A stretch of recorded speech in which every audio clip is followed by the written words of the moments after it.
What's cracking, guys? Bruce Madsen here, your host show, Metro Scout Fantasy Football, conducting more mock drafts.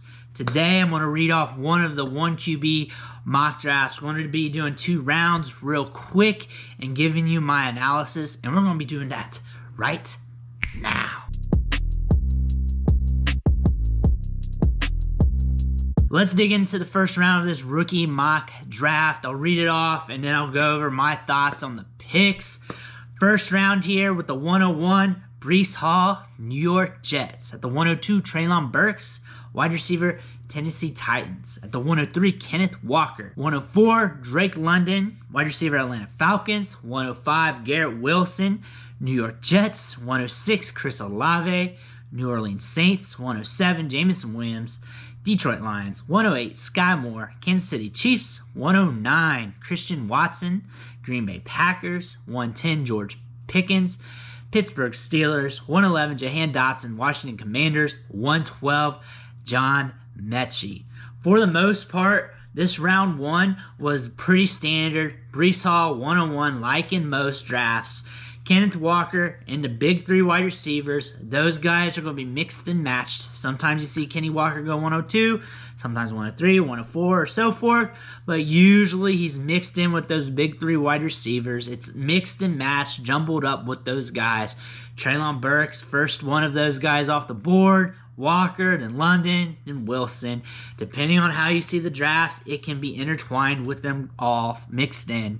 Chris Olave, 106, Jameson Williams, and Sky Moore comes off the board next. Those 3 are mixed in together. Usually Jameson Williams is at 105, where Garrett Wilson got selected, but here Wilson went. Usually it goes Jameson Williams, then Chris Olave, but here it got switched up. Sky Moore's getting some publicity lately. A lot of people are pumping him up, but he's really just holding his value compared to some of these pre-draft rookie mocks that I was reading off to you guys before the draft. He's been going in 108, 109, 110, 111 range. Now he's more like solid in that 108, 107-ish range as we're seeing in drafts. Him versus Chris Olave has been the hot take, hot debate. Covered that in a video on the channel, but a lot of people are talking that one up. Jameson Williams is that first-round wide receiver that people are snatching up after the big 3 comes off the board. Next is Christian Watson, George Pickens, and Jahan Dotson. Those guys are usually in the back half of the first round. George Pickens usually doesn't fall out of the first round. A lot of people were speculating on Christian Watson because he did go to the Packers with decent draft capital. John Mechie is the surprise here at the 112.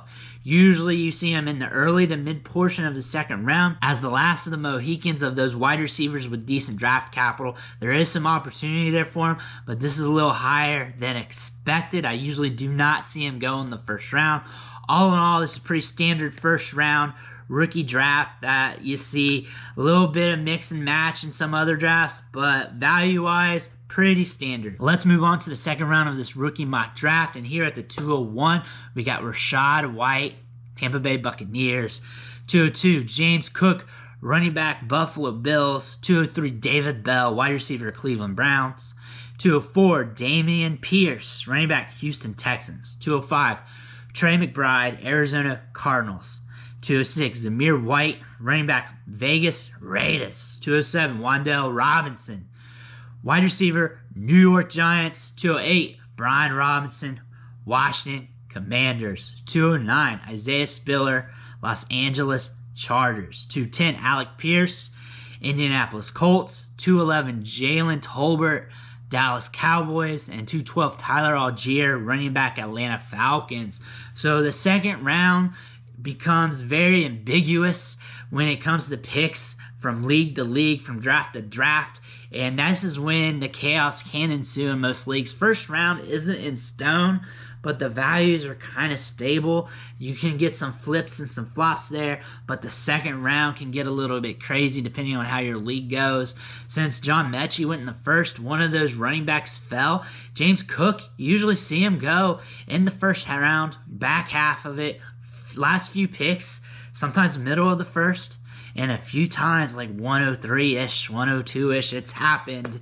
I've made a video on that as well, warning you guys not to do that.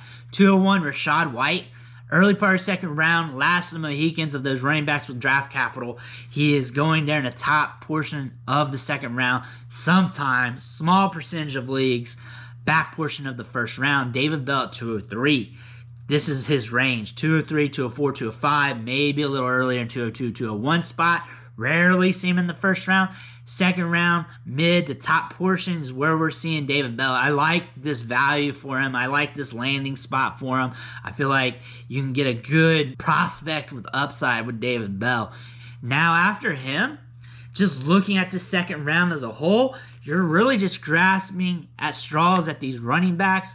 There is something in their profile that we don't like, and there's also things in their profile that we do like, and we're just grasping at straws on them. This might be a good spot just to diversify from these mid-round to late-round running backs, because there are things in their game, in their draft capital, in their situation that could go good for us and can go bad.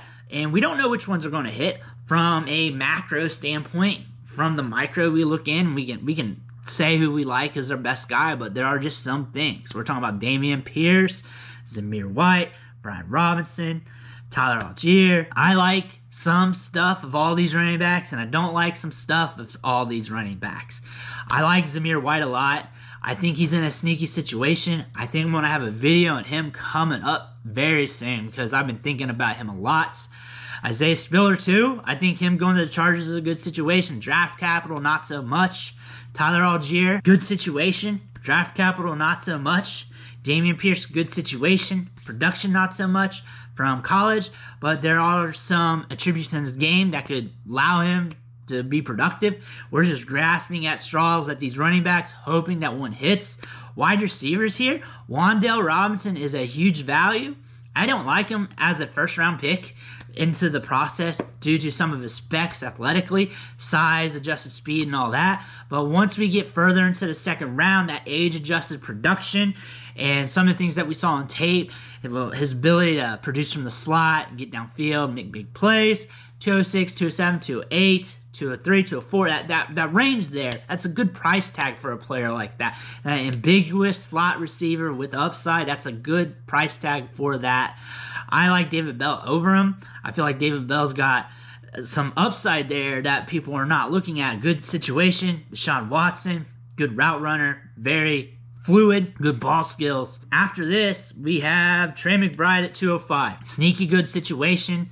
However, for a tight end, we may be waiting a few years until he develops. At this spot, though, it's very ambiguous, and if you hate the running backs on the board, you hate the receivers, you don't care, you want a tight end, go ahead. I don't really care that much, but I would like to get him a little cheaper than what he is on the board. Jalen Tolbert at 211 for Dallas. I feel like this is a sneaky cheap play. The main reason why Dak is not afraid to check it down to his third, fourth options in the passing game. We could see him be productive early in his career. It's a very ambiguous depth chart here. It's kind of open. Amari Cooper's gone. Michael Gallup's coming back from that knee injury. CeeDee Lamb's there. Will he get over-targeted? Or is Dak Prescott going to spread it around? Is he going to spread it around to Schultz? Is he going to spread it around to James Washington? They spent a third-round pick on Jalen Tolbert.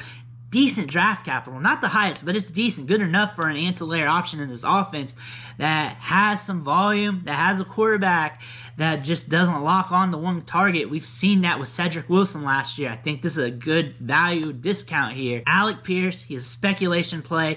He has some athleticism. Decent offense. Could be used some. This part of the draft, very interesting. I probably would have faded him a little bit more, maybe into the third, but it is what it is here. I also like the running backs here, like the grasp straws on them. Like I would rather have Tyler Algier, I'd rather have Jalen Tolbert, but it is what it is. I think overall this second round's got some potential, but I would not be looking at it as a concrete pool of players that we can just put on all our dynasty teams and demand production. But that's all I got for this draft here. Let me know who got overdrafted, who got underdrafted. Name those players that shouldn't have fell to the third round, because I guarantee there's a few of them. Drop it in the comments. Smash that like button. Helps the video get spread around on YouTube so people can watch it. Gets the video out and allows me to do more videos, because obviously the more viewers, the more subscribers, the more reason I should keep doing it. Thank you again for watching the show, and I'll catch you next time. time.